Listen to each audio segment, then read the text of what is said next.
Hello everyone, स्वागत है आपका। मैं हूं आपकी गुरसिमरन मैम और आई हूं आपको एवरेज से बेस्ट बनाने। आज हम ऐसे टॉपिक के बारे में बात करने वाले हैं जो हमने बचपन में काफ़ी बार ज़रूर पढ़ा है, लेकिन आज भी अगर इससे कोई आपको सवाल पूछ ले तो आपको ज़रूर कन्फ्यूजन हो जाता होगा। आओ देखते हैं फैक्टर्स और मल्टीपल्स।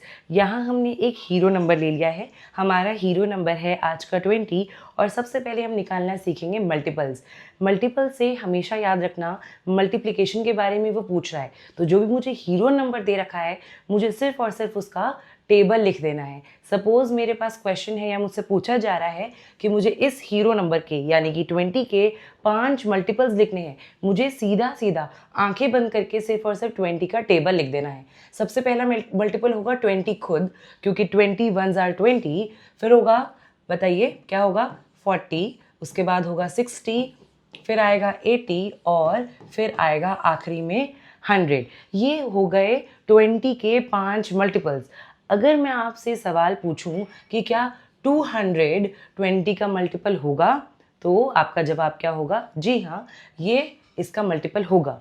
हमेशा एक बात बहुत ध्यान से याद रखनी है कि मल्टीपल्स की नंबर की गाड़ी, नंबर की ट्रेन जो है हमेशा आगे की तरफ चलती है।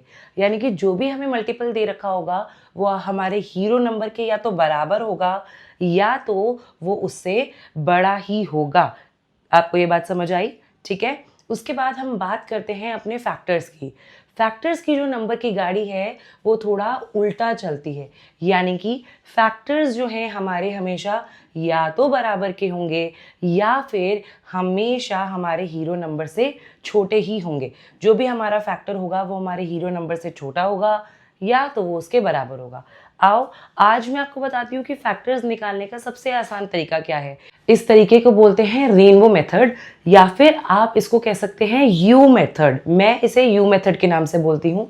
तो मुझे कुछ नहीं करना है, मुझे ये देखना है कि 20 जो है वो किस किस की टेबल में आता है। सबसे पहले 20 जो है वो एक के टेबल में तो ज़रूर आता है, यानी कि 120s are 20। अमेजिंग। मैं इसे मिटा देती हूँ थोड़ा सा यहाँ से। ठीक है, 120s are 20 होता है। क्या 2 के टेबल में 20 आता है?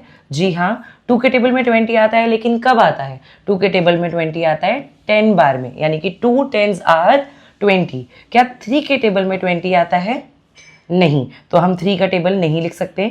क्या 4 के टेबल में 20 आता है?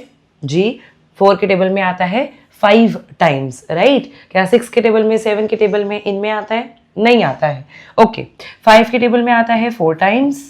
फिर उसके बाद 10 के टेबल में आता है 2 टाइम्स और 20 के टेबल में आता है 1 टाइम्स। लेकिन अगर आप ध्यान से देखेंगे कि ये वाली चीज़ और ये वाली चीज़ रिपीट हो रही है, तो मैं रिपीटिशन जो है वो हटा दूंगी। ठीक है, तो मैंने रिपीटिशन यहाँ पर हटा दी है। अब मैं ध्यान दूंगी कि ये जितने भी मेरे नंबर दिए गए हैं, ये यू शेप में जितने भी मेरे नंबर दिए गए हैं, ये सारे के सारे क्या हैं? 20 के फैक्टर्स है। तो मैं इन्हें लाइन वाइज लिख लूंगी, यानी कि इंक्रीजिंग ऑर्डर में लिख लूंगी। 1 2 4 5 10 और 20। अगर आपने ध्यान दिया होगा, अगर मैं ये वाला मेथड यूज करती हूँ तो मेरा एक भी फैक्टर जो है वो छूटेगा नहीं। आई होप आपको आज ये समझने के बाद क्लियर हो गया हो कि फैक्टर्स और मल्टीपल्स किस तरीके से निकाले जाते हैं। मल्टीपल्स की नंबर ट्रेन जो है हमेशा आगे की तरफ जाती है और फैक्टर्स की नंबर ट्रेन जो है हमेशा पीछे की तरफ जाती है, यानी कि फैक्टर्स हमेशा छोटे होंगे और मल्टीपल्स हमेशा आगे की तरफ यानी कि बड़े होंगे। Happy learning.